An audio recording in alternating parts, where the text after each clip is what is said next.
2019 marks the 20th anniversary of the first Star Wars prequel, The Phantom Menace.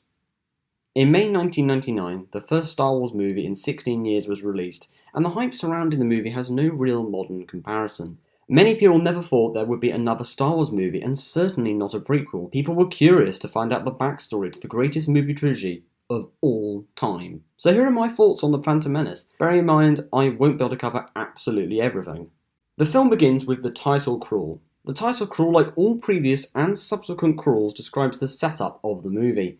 The concept of the title crawl is great, and in modern film terms, unique to Star Wars. However, the crawl in The Phantom Menace describes trade negotiations and the taxation of trade routes. The previous Star Wars crawls described battles and galactic civil war. By comparison, this crawl just sounds tepid and lacking in any real sense of tension. We are then introduced to the very Jedi Knights that were mentioned in the title crawl. The design of the exterior ship is pretty cool and contrasts nicely with the grey Trade Federation ships. The Jedi Knights we meet are Qui-Gon Jinn and Obi-Wan Kenobi. Obviously.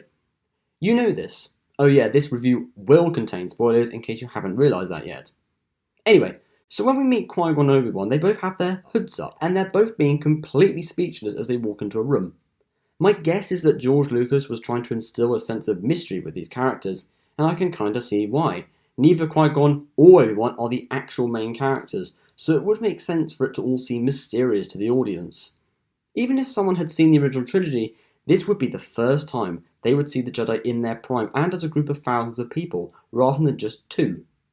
However, as the audience don't meet Anakin, the technical main character, until over half an hour into the movie, at this stage either Qui-Gon or Obi-Wan, or both, are the main characters.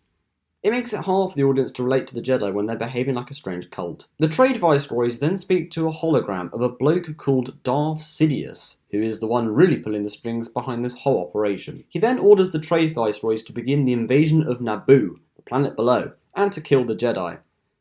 Given how the Trade Viceroys are supposed to be villainous, they don't exactly seem particularly villainous. They seem fairly incompetent and unable to fully control the situation. After just a few minutes, they've panicked and resorted to calling their secret overlord /benefactor. Are the Trade Viceroys supposed to be comedic characters, the incompetent villains, while Sidious is the serious, level-headed villain? The Trade Viceroys aren't very funny, in fact, at all. There is no slapstick, nothing. So basically, these central villains with the most screen time are not even slightly intimidating, and on the other side lack intelligence. Great start. While Qui-Gon and Obi-Wan are waiting, a load of gas is pumped into the room. Qui-Gon can somehow tell what the gas is before holding his breath, without passing out. Slight nitpick, I'll admit, not a genuine problem. However, why the Jedi unleash their lightsabers so quickly is frankly beyond me. In the context of the story, it makes some sense, but it's like it was a quick reflex reaction to hearing their ship getting blown up. The appearance of a lightsaber should be built up to, and it just takes away the sense of drama and occasion when a lightsaber is whipped out so quickly, and this happens throughout the movie. Lightsabers coming out every few minutes, so there is a pretty glowing stick to look at, presumably to distract the audience from the plot. The doors then open and the protocol droid emerges. Instead of just shooting into the open doorway, the Trade Federation droids just sort of stand there. But at this stage, I'm not expecting any of the enemies to have much in the way of intelligence. Qui-Gon and Obi-Wan then emerge, and we get some mindless action of them slicing up some B-1 battle droids. The musical score really stands out here, in a good way. It really adds some drama to the proceedings. But the Jedi never really seem under pressure or stressed out here, and this is an issue that crops up later in the film. I understand that these are the Jedi at their peak, but it's not that hard to make things a bit harder for them. Some challenges would be nice. Qui-Gon then tries to ruthlessly cut his way through to the bridge where the Trade Viceroy is. This does seem a bit uncharacteristic to me. I mean, Qui-Gon is a fairly unorthodox Jedi anyway, but the way he tries to cut through is just relentlessly brutal. Was Qui-Gon actually going to slice up a few people if he got to the bridge? It's always something that seemed a bit off to me, because the Jedis are warriors, but also noble. Anyway, that's enough for this one small bit. The droidekas then arrive, and Qui-Gon has to stop cutting through the doors. The droidekas themselves look really cool, and the design just looks fantastic. Unlike the standard B1 droids, the droidekas are an actual threat with their force fields. It's a shame that they weren't used more often. Obi-Wan and Qui-Gon then use Force speed, which basically makes them run away really, really fast. That was the only way they could escape the droidekas. It's just stupid that this Force ability is never used again on the screen. So, they both escape and soon come across an army of droids preparing to invade Naboo. Qui-Gon then suggests that they both hide aboard separate ships and meet on the planet. Firstly, how did Qui-Gon know where the ships would be landing? What if the ship he was on landed on a completely different side of the planet to Obi-Wan? He has no way of knowing where the ships are individually landing. But, of course, the ships do land reasonably close to one another, and Qui-Gon and Obi-Wan are quickly reunited. This all makes you wonder why they bothered going on separate ships. There's no sense of tension or nervousness surrounding the characters that might be found. In fact, they both seem strangely relaxed about the entire situation. On Naboo, the communications are cut off, and the Naboo councillors are certain that this means invasion. I mean, there is an invasion, but is this really supposed to mean that whenever the power is a bit sluggish, or the communications are slow, or a bit off for a time, that automatically means invasion? I mean, there is an invasion, but it's not like the Naboo councillors can even see the ships yet. We are then introduced to what is quite possibly the most irritating character in the history of Star Wars, one Jar Jar Binks. Qui-Gon saves his life, and Jar Jar doesn't leave the story until the end of the movie. In fairness, I can see the appeal of Jar Jar. However, Jar Jar only appeals to toddlers, if that. He was obviously intended to be the comic relief, but crucially, he's not very funny. Ahmed Best does put as much as he can into the performance, and most of my issues with Jar Jar lie with the awful dialogue. The awful, awful dialogue. Jar Jar then takes Obi-Wan and Qui-Gon to the underwater Gungan city. The musical score by John Williams is really great throughout the film, and I particularly like the small bit of music that plays while Jar Jar, Qui-Gon and Obi-Wan are swimming to the city. It sounds quite mystical and adds a level of intrigue for the audience. The CGI, while the characters are swimming to the city, looks decent. The lighting and colours work pretty well. Considering this film is 20 years old, this part does not look too awful. However, when the characters enter the Gungan City Dome, the CGI looks terrible. It may have looked good in 1999, but it has aged horrifically. Having Liam Neeson and Ewan McGregor interact with tennis balls brought to life looks ridiculous, and reminds me of Space Jam. The underwater swimming scene had to be CGI, but the Gungan City and the Gungans could be portrayed using practical effects. They then meet Boss Nass, the ruler of the Gungan people, and they manage to get hold of a Gungan vehicle to take them to the Naboo city of Theed. The whole section where they are making their way to Theed is so undramatic. Various scenarios put everyone in danger. A giant fish tries to eat the ship, for example. However, Qui-Gon and Kenobi don't seem remotely fussed or bothered. It's like a minor inconvenience to them, if that. Jar Jar is the only character who reacts like a normal person, panicking and worrying. Yes, I did just mention a positive thing about Jar Jar. This scene could have been really tense and suspenseful, but what we get is such a flat and lifeless scene. The trade viceroys arrive in Theed and have a few people captured. The production design that went into creating the city of Theed is rather impressive. The CGI still looks awful, the droids, the ships, etc., but the physical, practical elements of Theed look fantastic. The Jedi then arrive and slice up the droids in some more mindless action. They then take the Queen, her aides, and some of the Naboo military, one of them being Captain Panaka. They then leave Naboo and begin journeying towards the capital of the Republic, Coruscant. Escaping the blockade didn't seem to be much of a problem. R2-D2 fixes the shield and everyone's fine. Only a few disposable droids were destroyed, but all of the people on board are fine. However, the ship itself does get damaged and the hyperdrive is broken. Qui-Gon then decides to take the ship and everyone on it to Tatooine, which is beyond the reaches of the Trade Federation. Qui-Gon, Padme and Jar Jar then head into the city, leaving behind Captain Panaka and Obi-Wan, the two most sensible and logical characters. Qui-Gon then suggests that they, and I quote, "will try one of the smaller dealers," unquote. But why? Surely if they're looking for some parts, a larger dealer would be more likely to have it. Watto is an interesting looking character, although it makes little physical sense, but the design is pretty neat. We are also introduced to Anakin Skywalker, who spouts some more cringy George Lucas dialogue. Jake Lloyd is not as unbearably annoying as some people have mentioned. He's by no means the worst child actor I've seen, but also by no means the best. Watto doesn't accept Qui-Gon's Republic credits, so you'd think that would bring an end to Watto's time on screen. But no. We'll come back to him later. A sandstorm approaches, so Anakin takes Qui-Gon, Padme, Jar Jar, and R2-D2 to his home. We are introduced to Anakin's mother, Shmi. I should mention here that the pacing in this movie is sluggish at best.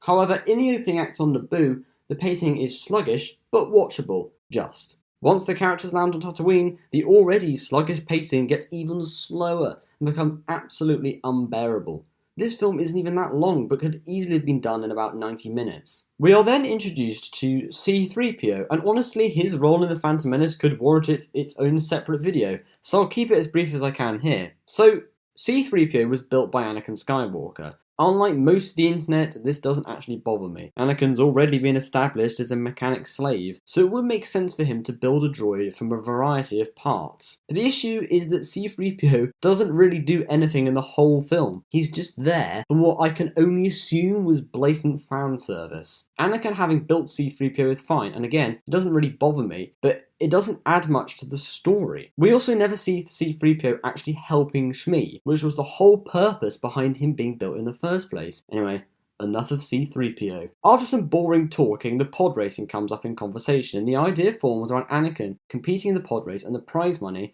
going towards buying the new parts for the Naboo cruiser. We also find out that Anakin had no father and was born of the Force. Now this is perhaps the most idiotic change in the history of Star Wars. Anakin is now basically Space Jesus. Anakin could have been relatable and grounded, and there was certainly a possibility before this twist, but not anymore.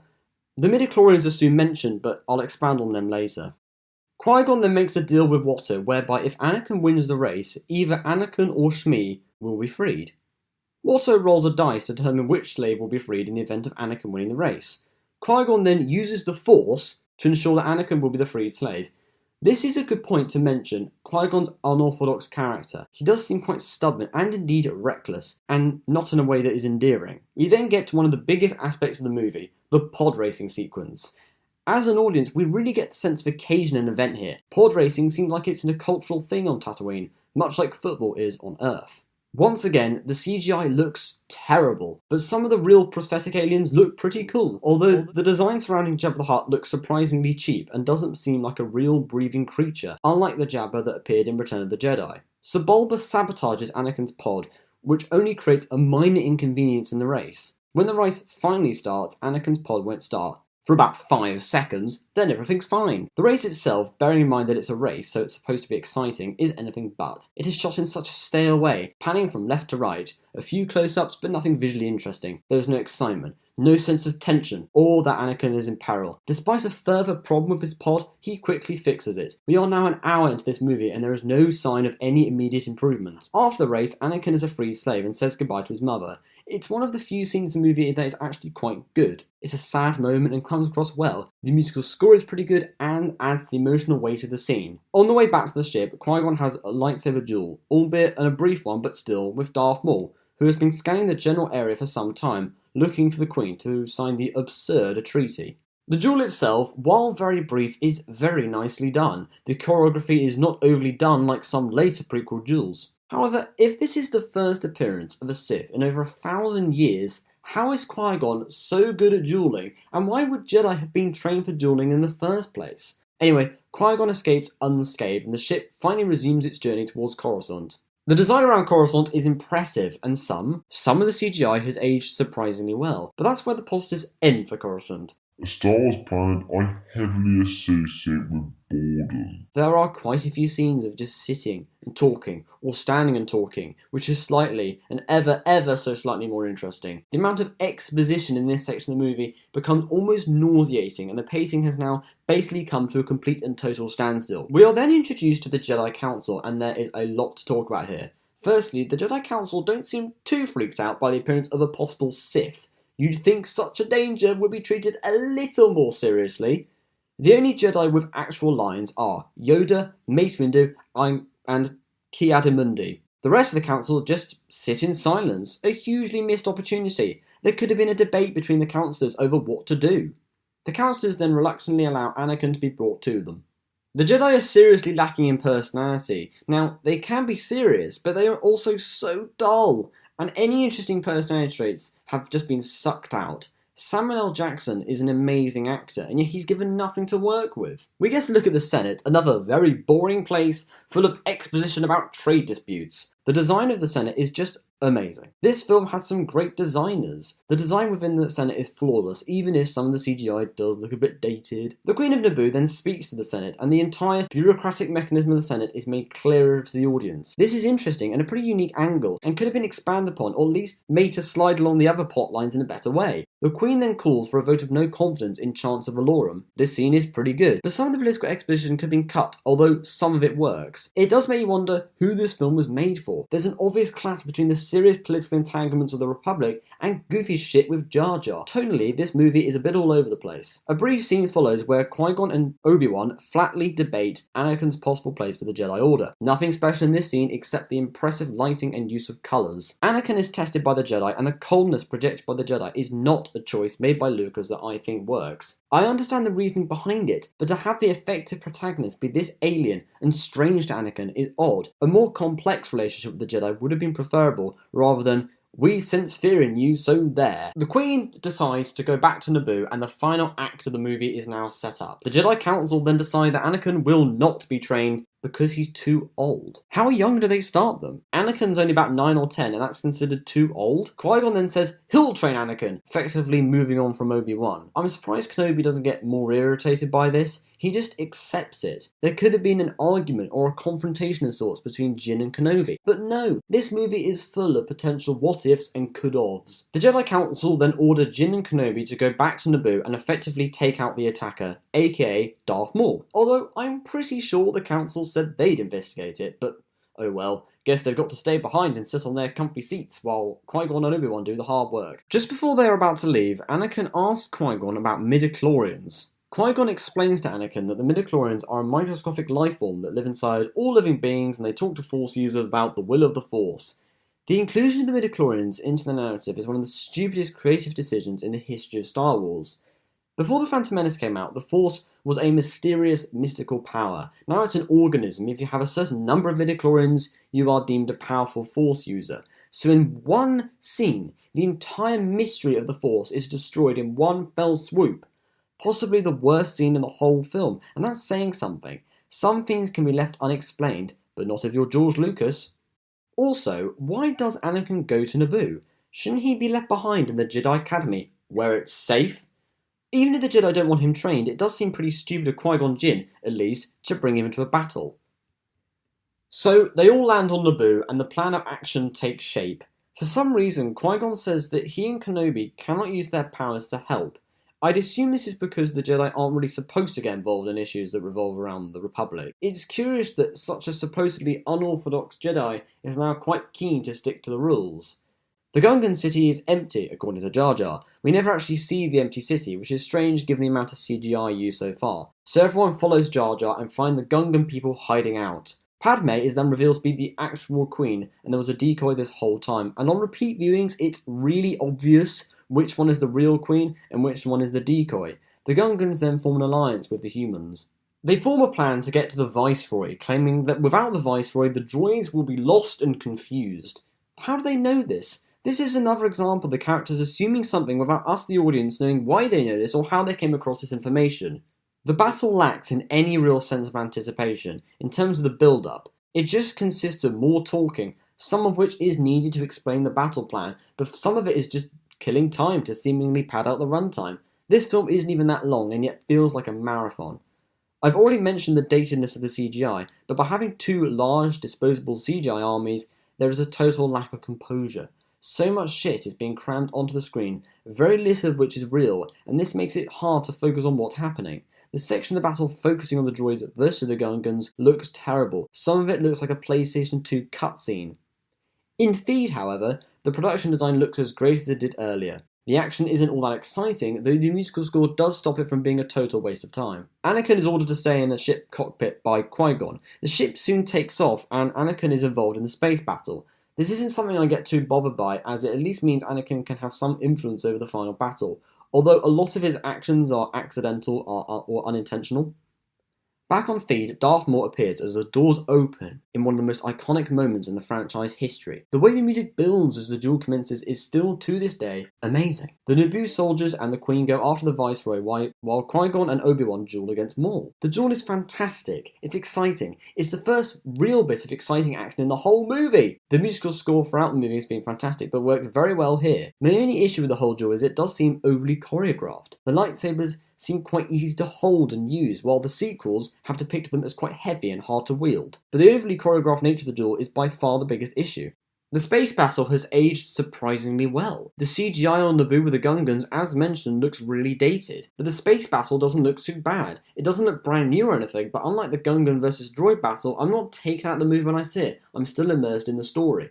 The aspect of the battle involving the Naboo military and Padme is decent, mostly elevated by the musical score and the production design. However, it is certainly the part of the third act that I'm the least bit interested in. It does have the uniqueness of the other fights, and this bit does feel like it was included as an obligation. They didn't really make the best use of the characters and scenario here. Due to being knocked backwards and falling down several levels, Obi-Wan is left behind in the fight, and Qui-Gon and Darth Maul carry on the duel, where they end up several meters ahead of Obi-Wan. We get to spend some time with Obi-Wan, but we never get the sense that he's stressed. Not that it hugely matters and it may not have worked, but hearing Obi-Wan's inner monologue may have allowed the audience to connect more with the character, who for the most part hasn't had a lot to do when there's been a ton of potential to make him the central protagonist, and a compelling one at that. Now, these sliding door type mechanisms then appear, and if any hardcore Star Wars fan is watching, please could you explain what they are and what they're for, because I have no idea. Anyway, so Maul and Qui-Gon are separated by one of these doors/walls, and Qui-Gon begins meditating. It's an interesting detail and one that, strangely enough, adds to the drama of the situation.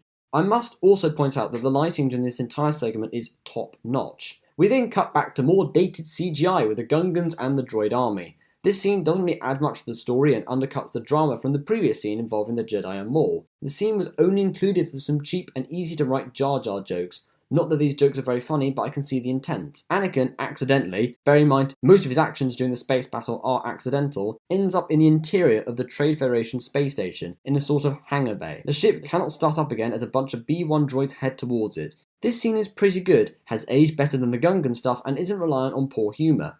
The duel continues, with Kenobi still behind, and the doors soon temporarily seal him behind the fight, and he has to helplessly watch Jin fight Maul. There is no dialogue between Maul and Jin, which is a shame. It would have added a lot more to the story and the fight overall. But then something happens. Qui-Gon is mortally wounded by Maul. Brilliant! Some drama, some tension. It's taken a while, but maybe we'll now be treated to a truly engaging duel. Obi-Wan gets through the door and starts dueling with Maul. However, there's a lack of raw intensity that you would expect from such a situation. The choreography, as mentioned, is overly done, and looks like it's been practiced ahead of time. And there's no dialogue between Kenobi and Maul. Such a missed opportunity. Obi-Wan is then pushed down a shaft hole in the centre of the room, but manages to cling on. I will say that the scene ends at just the right time, when all looks lost for Kenobi. Anakin then accidentally blows up the station from the inside. This is a problem when nearly everything he's done during the battle is an accident. It means he as a character lacks agency. Sure, it's funny to see him blow up a station by mistake, whoopsie, but it dissolves any tension. The station being blown up results in the droids on the planet below being shut down, thus wrapping up those two aspects of the story in a reasonably competent way. Obi-Wan then uses the Force to pull Qui-Gon's lightsaber towards him, and he jumps up and cuts Maul in two. It's a fantastic moment, but all too brief. Maul does not die, and he later returns in the Clone Wars TV series, though in 1999 he was originally killed off, but that was retconned, and thank goodness. Killing off Maul made no sense, and he should really have been the continuing Sith villain throughout the trilogy, where Kenobi has a personal relationship with the villain, but alas, that never happened. Obi-Wan then promises to a dying Qui-Gon that he will train Anakin. This is probably the only truly emotionally affecting moment in the entire movie, and finally, Kenobi exposes some humanity. In this third act, Kenobi seems like the main protagonist, but in the previous two acts, he certainly wasn't. It's a shame, as Kenobi as the main character could have worked brilliantly, and with an older teenage Anakin as his Padawan. Yoda makes Kenobi a Jedi Knight, making the crawl at the very start of the movie a bit of a lie, as Kenobi was only a Jedi Padawan at that stage, but hey ho. Yoda also reluctantly agrees for Kenobi to train Anakin, making his decision earlier a bit pointless. Yoda also changes his mind abnormally quickly. It's like he can't be bothered to have an argument with Kenobi. After a pretty moody funeral scene, there is a celebration thus making the ending tonally awkward and dragging out the ending. The celebration scene doesn't add anything. Ending the movie with the funeral scene would have left the audience wanting more, as the celebration wraps the movie up very neatly, but also would have added some drama to the conclusion and planting the seeds for the sequel. Imagine if the movie had faded to black and then to the credits after the funeral scene. It would have been perfect.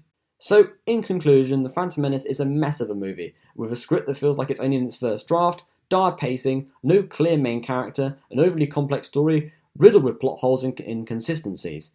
But the movie isn't a total disaster. It isn't The Room. It has some merits, namely the production design, the lighting, and the musical score.